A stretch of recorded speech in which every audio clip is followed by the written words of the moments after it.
Okay, thank you, folks. I'm going to call this meeting to order. Dan, could we have a roll call?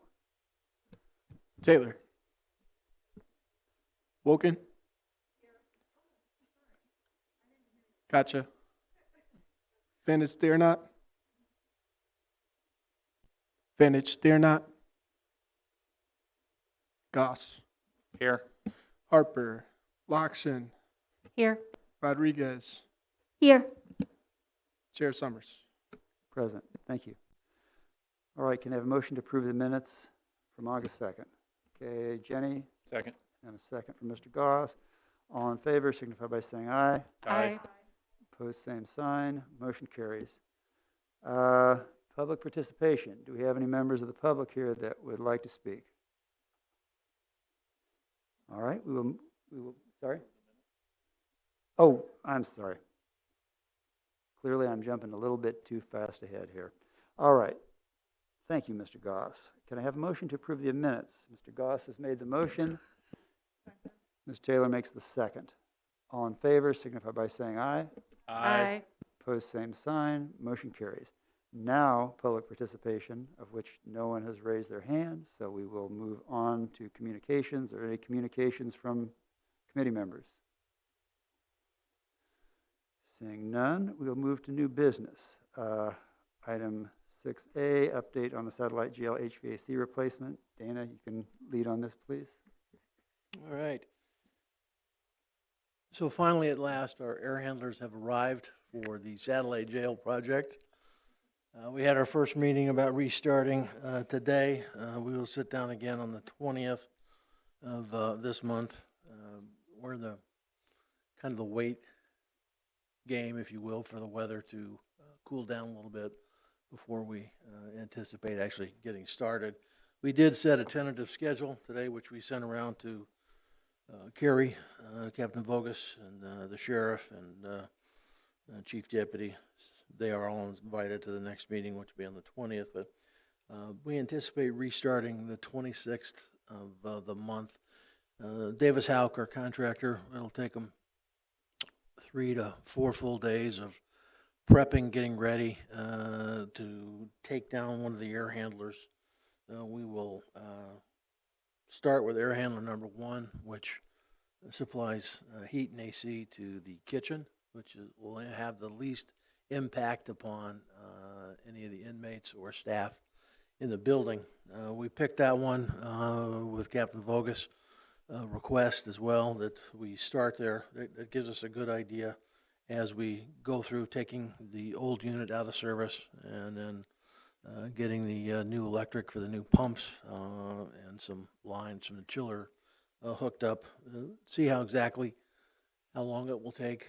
So the schedule is kind of in flex, but we've basically set an air handler every week from then forward, which would take us through basically the last week of November with a the first full week in November with a punch list. However, if the schedule goes a little bit longer with the changeover, we'll easily adapt the schedule and always take into consideration the safety and well-being of the inmates and the staff in the facility. So if we do happen to hit a warm spell in October, we have the ability to pause slightly until we get cooler temperatures. Just remember that we're taking out an air handler which supplies either cool or heat, and we need to be cognizant of what the temperatures are to minimize any disruption or discomfort to the inhabitants of the facility. So the equipment's been checked out. It is what we ordered. It's we can't fire it up yet, but we've gone through it with Davis Houck to verify that everything there, and it appears to look like it will work. So we are finally ready to go, and we'll report back next month on the start of it. So, any questions? Ms. Lokshin. Oh, just a quick, is there like a minimum outside air temperature, or how do you determine like whether it's good weather for replacement? The sheriff, Captain Vogus, would prefer it to be in the low 70s as a high. So we're paying attention to that and watching that. We need to get this done as quickly because obviously once this warm weather goes away, you're going to need heat. So we've got to make these changeover before we can get into the point of needing heat overnight. So A quick follow-up to that, I guess, is do we know yet, or will we not know till this starts, what the actual downtime is between powering down and then powering up a new one? that's correct, Jenny. That's why we're saying that the schedule we set, we're being very optimistic that we can handle that. But until we actually do the first one, we won't really know. And we don't want to, again, we're going to caution on the side of safety and comfort. So, Well, I'm excited they're all here. Thank you. And I look forward to next month's update. Thank you, Dana. Let's go on to item B, and I've not spoken with anybody on the committee about the issues that have come up with this, but the emergency purchase and installation of the chiller at Elias. okay. So this is the emergency purchase of the chiller for Elias. Elias is Illinois law enforcement and alarm systems. They do programming for police, fire, county and state road crews, emergency EMS, do a lot of training inside the facility, the old nursing home of the county. So in May, we lost the chiller for that facility. It had an electric malfunction, and electric components fried several of the large compressors, as well as those electric components. And when we looked into it, it was 270 days out to get new electrics at about 70 grand. Or we were told that the chiller would be available to ship from Carrier on June 23rd. A little more expensive at $245,000 versus about $70,000. But we really needed to get a chiller and get them chilled air to be able to comfortably run their business. So chiller was delayed with Carrier, again, Carrier, and we just received it. It was showed up unannounced on the 26th of the month. It's been checked.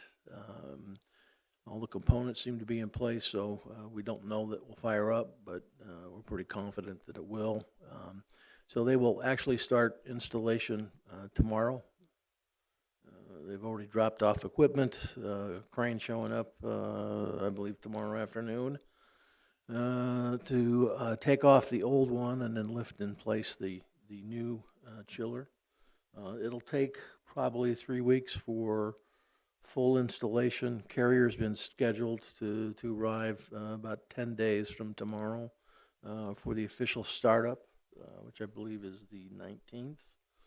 So we seem to be heading in the right direction now with that unit. And in the meantime, we've been using 5 small auxiliary units, took out windows, opened up so we can pump some chilled air at least into their hallways. And then they've got an army of fans that are in the hallways and trying to blow some of that cool air that's in the hallways into some of their meeting rooms. Very difficult for them to chill the big room and have a whole lot of people, which has been a problem for them, but they've overcome and done the best they could. We kept them up to date and apprised as we were getting information, so I think they felt good about that, but they're excited that the chiller is finally here. So, Questions? Dana, that actually sounds like a better outlook than the last time we talked about it in terms of timeline on it. That's good to hear. All right, thank you. Item C, discussion approval of County Plaza parking deck renovation. And we've got bid specs and drawings in our package. I have Carla Smalley with Bailey Edwards here. The document was contained in your actual printed version that you received or the electronic version that you got. Unlike the other large document, we're not going to print 1,200 pages from Chuck. And we'll talk about that when we get back to it. But so I'll let Carla just talk briefly about the bid document. But this is to start the repairs on the parking deck of the County Plaza building. Why are we breaking this out early? Well, because we have to be able to access the parking deck to start the renovation process of the building. We want to make sure that it's in good standing. So I'll let Carla. Maybe. And I don't see where the visuals are coming up on the screen, but really it's just a bunch of construction documents, nothing pretty. Well, I think it is. Anyway, so basically the scope of the project is to install repairs and concrete replacement at the parking deck. If you've been to the site, there's a lot of deteriorated steel that's on the underside of the parking deck. So we are going to clean and replace some of that and or supplement the structure that's underneath there. The two drives and the pedestrian ramp that's on the south side of the parking deck, those will be removed, and new concrete structure, steel structure will be installed. And then I believe we are replacing the stairs over there on the west side. So that's really it for this scope of work. Like Dana said, we broke this out early so that we could get this work done in front of the major renovation project, really to get these people out of the way so they're not impeding work at the plaza when we get to the interior and the building itself. Oh, and there you go. Thank you. Any committee members have any questions for Carla? Yeah, go ahead, Jim. Thanks for being here. So it looks like you're going to start construction in November. Are you anticipating any work to be done in the wintertime? No, not a lot. It depends on the weather, really. It'd be nice to get in there and do some of the reinforcing, some of the steel work. We'll just have to see how quickly it goes as far as concrete work goes. And then so construction in substantial completion in January 24. So you're expecting it to take most of 23 to finish that project, that part of it, or? No, I don't. No, I expect it to be done about mid to late summer next year. Yeah, it's November, December, and then finished this January. Yeah, I'm just reading the document here that says substantial complete. So you're saying mid-year 2023? I'd say no later than mid-year of 23. Okay. Yeah, probably earlier because we do want them out of the way before we start the work on the main building. All right, thank you. We do have the one piece of it that will wait till the end of the project is the top coating of the upper deck.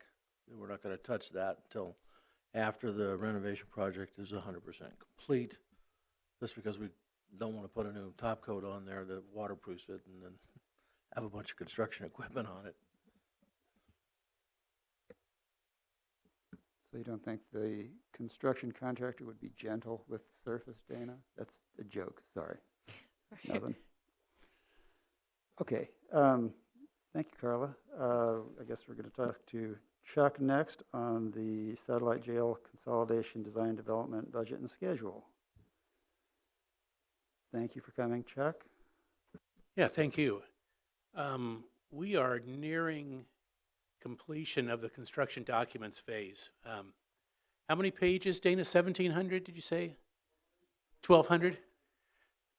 1,244 and counting.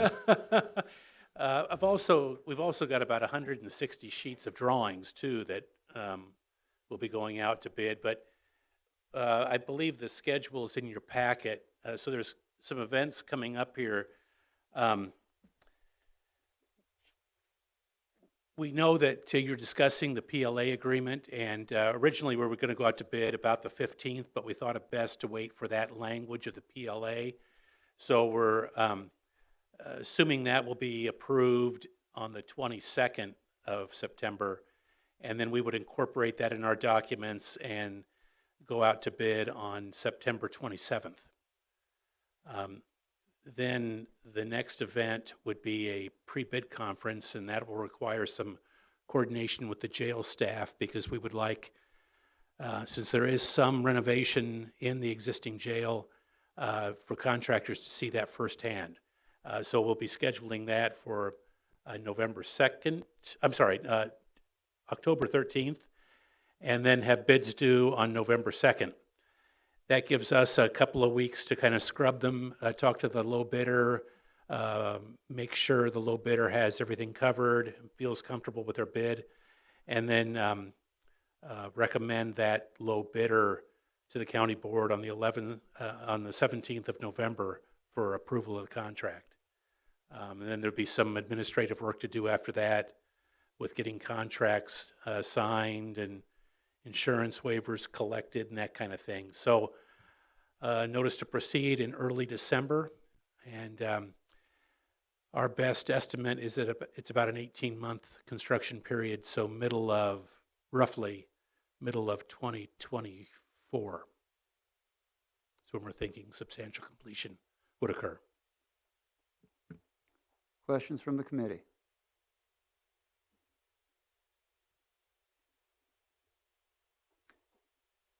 Chuck, if you were going to have, I know no one has a ability to peer into the future, but I know some of the work's going to be weather dependent.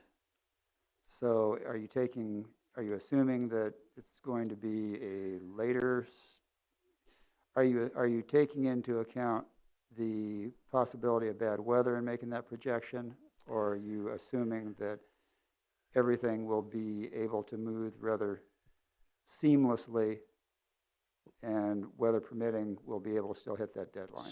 So, yeah, and that's, we're not contractors. There's some complexity involved in this project, obviously. When we're all thinking 18 months, and our cost estimator is kind of confirming that it appears like 18 months to them as well, we would be thinking the normal amount of delays due to weather and that kind of thing, nothing abnormal. But what you mentioned there did impact our initial decision to use the construction materials that we are for the exterior skin, so that we can get enclosed and do a lot of interior work by winter of 2023. So yeah, that went into our early planning on the project to try to get it enclosed, and so they're under roof and enclosed by next winter. Great, very happy to hear that. Yep. All right, thank you. Again, anybody, any questions? All right. Great, Wait, thanks. I'm sorry, Oh, brief Oh, question. go ahead. When can we Mr. Diggins. expect the total, you said 1,700 pages? When can we expect that to be issued to us? I'm sorry, I can speak up. The 1,700-page document kind of laying out the plans in more detail for the jail. You mentioned this, when can we receive that? Yeah, or so ballpark? Well, they'd be complete, and they'd be available to the county on the 27th when they go out to bid. But there's what we would be calling a 95% set of documents now that Dana is in possession of. Thank you so much. Mhm. Yep, Okay, thank you. thanks. All right, I guess back to Ms. Smalley for County Plaza renovation project budget and schedule discussion.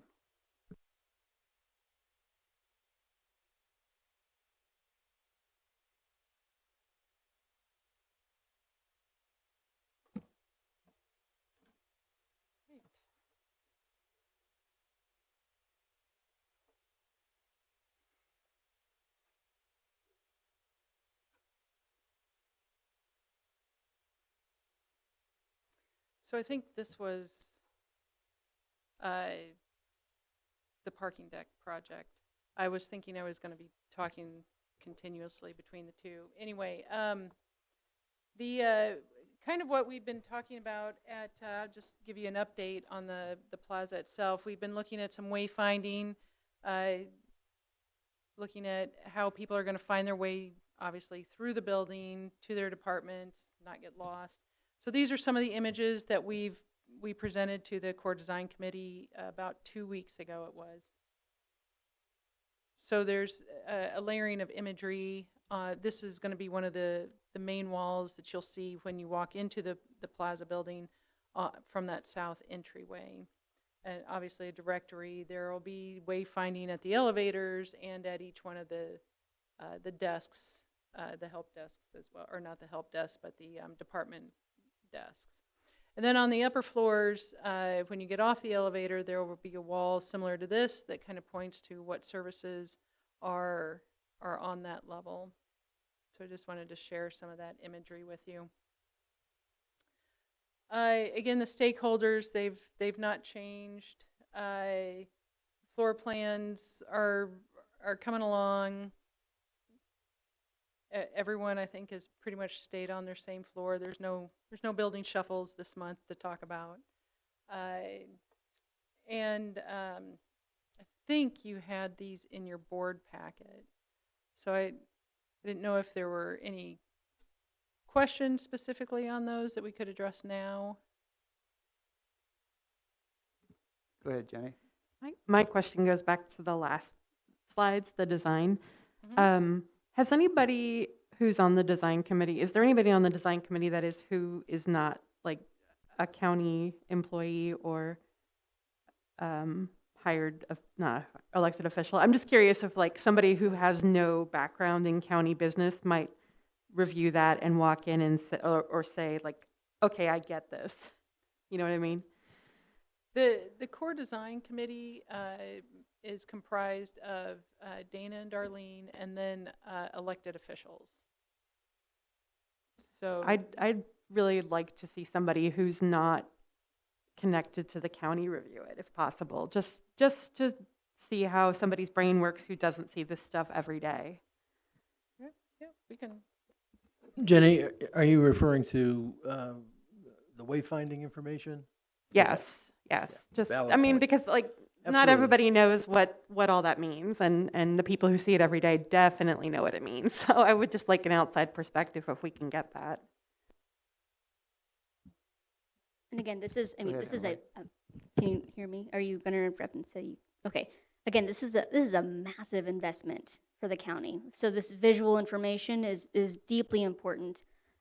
So for example, I very much agree with what Jenny is saying. It seems to be obvious to me to include maybe the community in the illustration itself, whether that be by input or like seeking input, maybe the News Gazette, something like that. It seems to me if it's the people's building and we're investing this much taxpayer dollars in it, like let's maybe make them a part of the visual representation of it. And one small thing that I have to just add here is like maybe it would make more sense to have this person be a woman, or like more obviously woman. That would be one suggestion. I don't know, it's 51% of the human population. That's all. Any other comments or questions? Hearing none, thank you very much, Colin. Thank you. Okay, we'll move on to item F, discussion and approval of PLA agreement. Matt Bannock from our State's Attorney's Office is here to field questions, comments. If you'll recall, we talked about this PLA agreement, I believe, at our May meeting. We had some preliminary discussions. As I've reached out to, I think, every committee member, I would have preferred to have had a little bit slower track on this, but with the pending letting of the bid process, if we're going to be able to get this in place, then we have to move at this juncture. But at least everyone in the committee has had the opportunity to be aware of that and to take a good look at the material in the packet, which I think is quite thorough. So, do any committee members have any questions for Matt with regard to this proposal? Matt, go ahead and make some comments, please. Well, I was just going to provide a update. Since we spoke about this in the spring, I know the county board heard from Ms. Rachel Joy from City of Champaign regarding their CDAP list and the equal opportunity in purchasing mechanisms that they have there. One of the outstanding questions from the last time we talked about this in the spring was if the county was interested in doing an IGA with City of Champaign to have explicit permission to use that CDAP list. I confirmed with some board members fairly recently that that was still the intention, and so as a change from what was in the spring packet, this now, the most current draft, does explicitly incorporate use of the CDAP list. It's a simple template IGA that the City of Champaign is able to approve administratively, so I don't anticipate any bureaucratic delays on their end.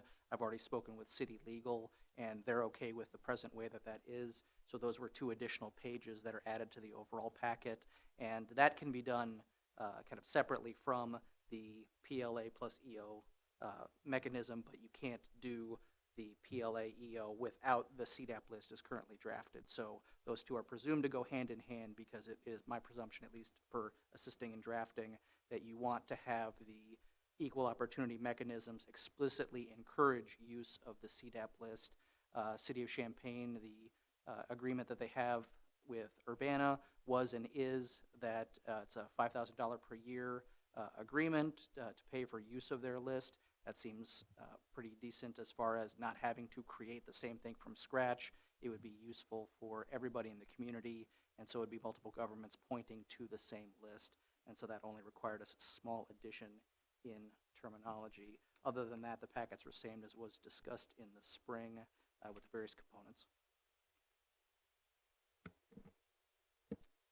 Go ahead, Mr. Goss. Yeah, Matt, what are the substantive changes? I know that other one was kind of a cut and paste document that we saw in the spring. What substantive changes did you have to make to this to get it into a cohesive document? Where the bones of it come from is the PLA itself. I think, as I mentioned last time, is the provisions of a PLA that's currently in place with the University of Illinois and East Central, so it's copying and pasting basically that with some typographical changes. And then the substantive addition to the PLA, and this is important for everybody to remember, it's not just the PLA. What was requested in drafting is a PLA plus EO, meaning equal opportunity mechanism. So the substantive addition to the University of Illinois PLA is Article 14 of the project labor agreement, where that is bolting on the equal opportunity mechanisms from City of Champaign's Equal Opportunity in Purchasing Ordinance. So if you're asking what are all of the minority business enterprise and women-owned business enterprise mechanisms and the efforts required there, the monitoring mechanisms, the feedback mechanisms, the reporting requirements, all of that is substantively packed into Article 14. And so the various agreements with the 3 entities that all have to get an agreement here all point to Article 14 for those. And as I mentioned earlier, the changes from in the spring, it was really only like 1 or 2 sentences of referring to explicit use of the CDAP list. So if you look at the PLA and specifically Article 14.4 definitions, it was just adding that there's definition 14.4A, just clarifying what the CDAP vendor list means. That's drawn directly from the City of Champaign's website and how they refer to their own list. And then it changed the definition slightly of minority business enterprise at 14.4G, saying that a business certified as an MBE pursuant to the Champaign Diversity Advancement Program as indicated on the current CDAP vendor list shall be considered an MBE for purposes of this agreement for such time as said certification remains valid. And then almost identically in 14.4J for women business enterprise WBE, that same sentence for WBEs was added so that that includes, and part of, I think, the very useful clarification for purposes of a contracting entity is to understand at the outset when they're bidding on this document, well, what does the county think of as or qualifies as a WBE or an MBE? There they can be explicitly shown. You don't have to guess. There's a list and it points directly to that. So that was that addition. Other than that, it's all the same.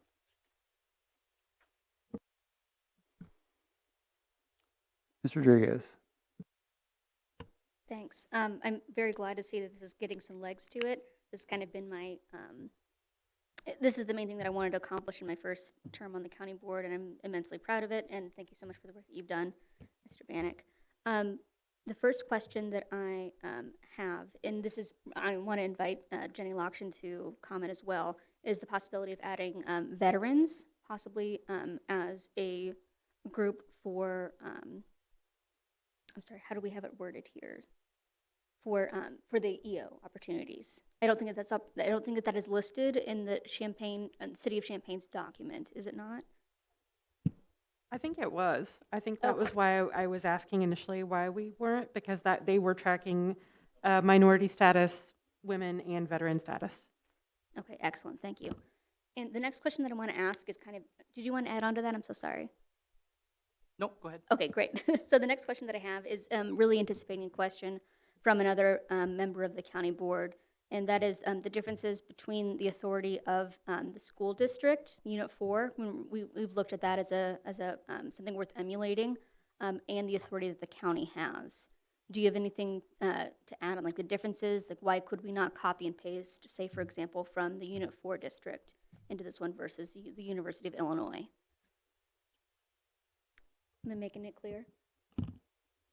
It's been a while since I reviewed the Unit 4 one.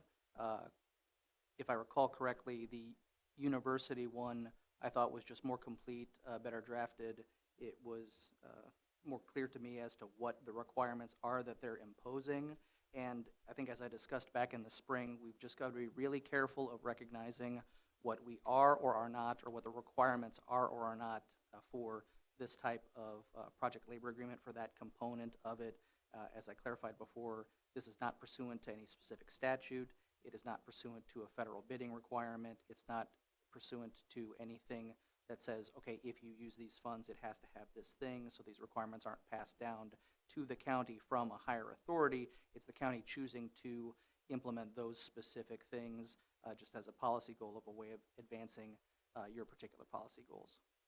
Okay, thank you. And just kind of contextualize this further, because I imagine that it will come up in our general meeting, is the difference between authority that the county has versus District 4, right? So if we cannot issue like a kind of a blanket PLA for any project that the county seeks to pursue versus, okay, let me back up here. So the blanket PLA, right? We've understood that it's not something that we can do without home rule. But the question is, District 4 also, I believe, does not enjoy home rule status. Like, do you have, so, because like the difference is between authority between the two.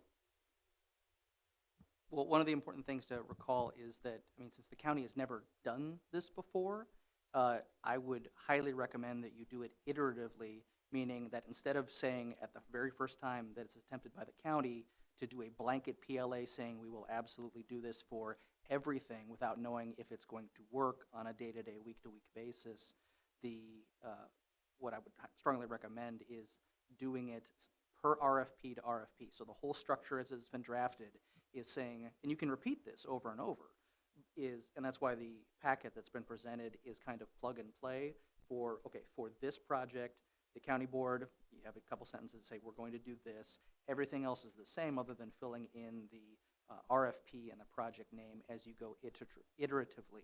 It is not unconscionable that as the county grows in this process, becomes accustomed to having the county executive and county staff do this on project A, and then in project B maybe make some changes or do some tweaks, or at least understand how it'll be done a little bit differently. That way, instead of having a blanket thing that you will now have to redo every time, it is RFP by RFP. And also considering the time frame for how quickly the board wanted to adopt this for certain projects, this is one thing that is ready to go right now. Excellent, thank you so much. So I just kind of wanted to underline what Matt's saying here, and that one of the key goals here is predictability. That's one of the things that we gain through a PLA, right? No work stoppages, right? We can plan over time. This is the benefit of a PLA. So I know that others might want to, I guess, pursue this option first, But again, I want to kind of underline and preview, I guess, the benefit of doing this as time goes on. That's all. Thanks. Yep, And finally, just to admit, this is going to grow. That's the other thing I want to preview. This will grow. yeah, just to remind everybody, this is by project. This is not a blanket PLA on all work done in the county. This is for this specific project. And likely we'll move with the County Plaza project as well, but I think it makes sense, as Matt said, since we're just starting this out, to go ahead and move slowly and expeditiously and going forward. Matt, I just want to make sure, I believe that this does call for largely aspirational goals in terms of where we want to be, but there is a reporting requirement. So we will actually have some data after the project as to how many minority individuals we have working on the projects, how many females, how many veterans. So we'll be basically creating kind of a database of how our projects are utilizing those groups.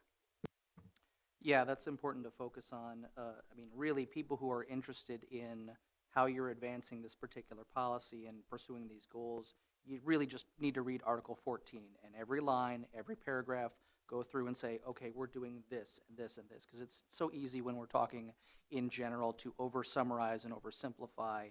It is putting a lot of additional requirements on both East Central and on the contracting entities.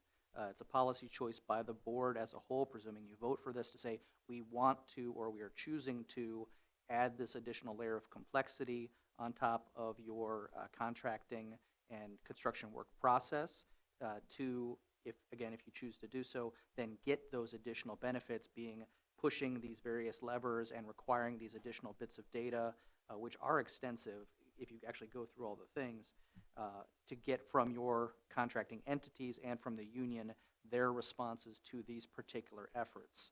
So there's a ton of reporting requirements that are in there, and as far as like the various goals that would need to be set by administration for each particular project, there are, I would say, provisions in there with teeth, because people seem to gloss over the fact that should administration choose to deem a contracting entity to have not fulfilled the good faith requirements, there can be penalties, including but not limited to cancellation, termination, or suspension of the contract in whole or in part, declaring the contracting entity ineligible for future contracts, liquidated damages, and any other contractual remedies or sanctions allowable by law. So I know a lot of times that gets glossed over. It's many pages. This is kind of a complex series of mechanisms you'd be choosing to impose. But yes, as you mentioned, one of the benefits is to get data as things go along, and then maybe the next time or the time after that, if you decide these aren't working at all, or these aren't working as well as we would like them to, then you can have an active discussion with some actual data as opposed to just speculation about who is underserved in this area. It wasn't my intention to minimize that there are some consequences, but they are not consequences that are set percentage-wise in stone, and those are going to be at the discretion of the administration, and I would think there'll probably be board input as well in terms of addressing that. Anybody else have any questions? Yep. Thank you, Matt. Appreciate it. Okay. Can I have a motion? Oh, wait a second.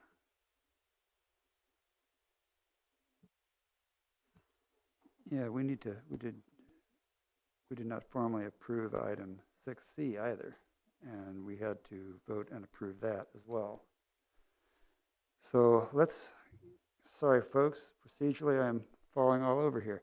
Can I have a motion to approve the County Plaza parking deck renovations as presented tonight? Mr. Goss makes the So moved. motion. Mr. Lockshin is the I'll second. second. All in favor signify by saying aye. Aye. Opposed, same sign. Motion carries.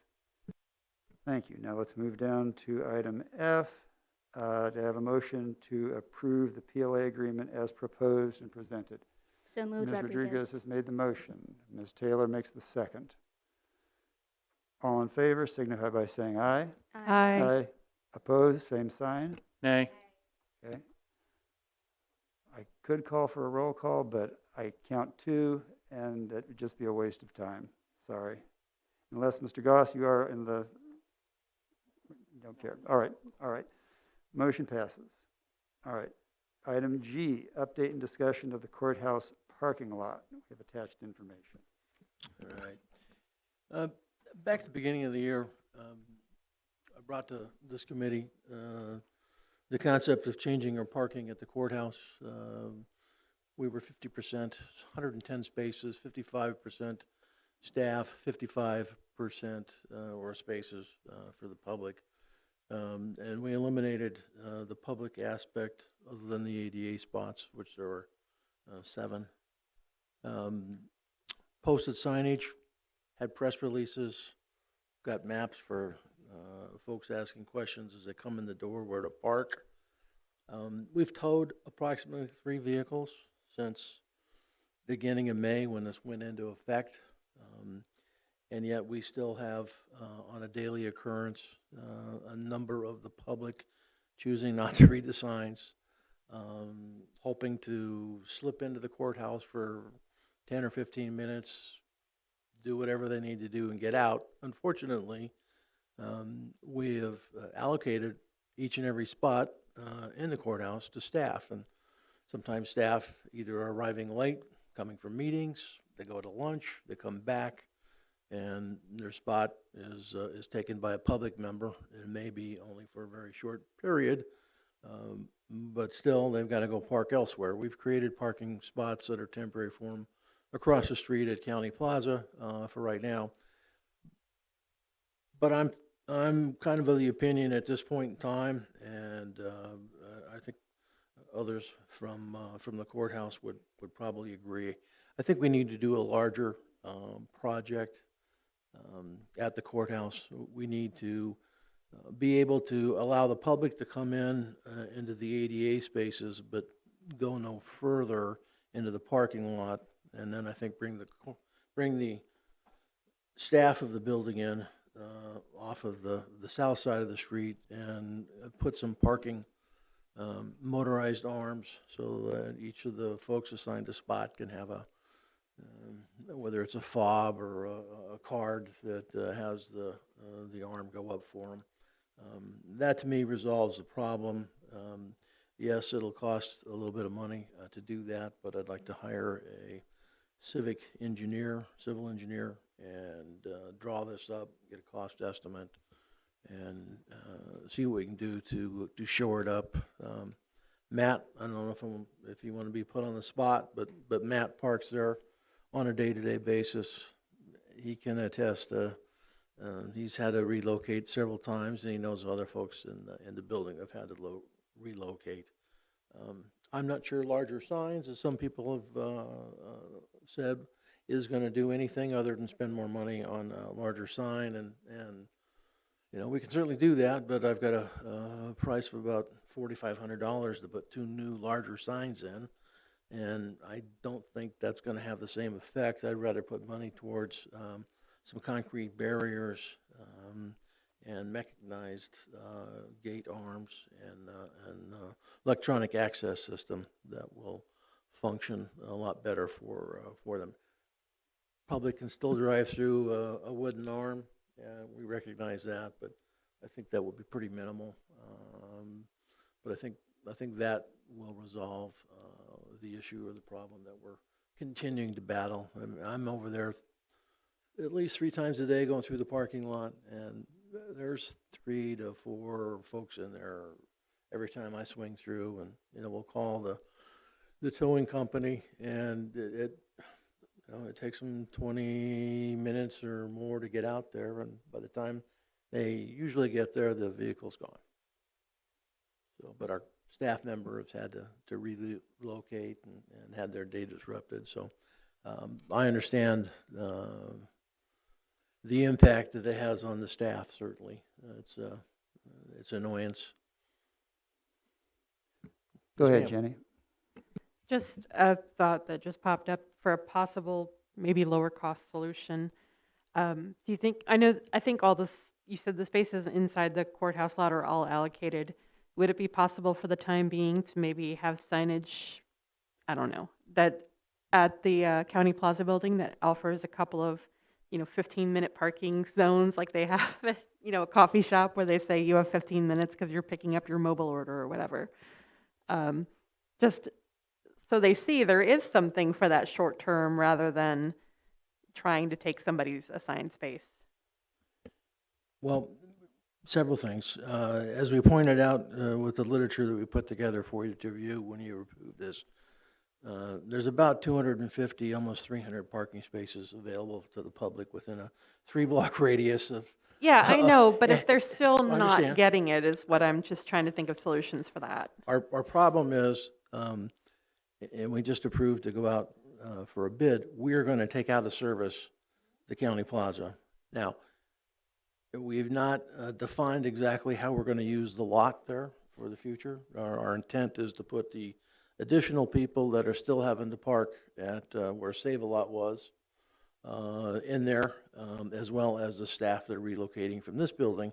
But at the same time, we want to build in some public parking spots as well as some additional ADA spots within the parking structure. So they'll probably be up on the top of the deck versus underneath.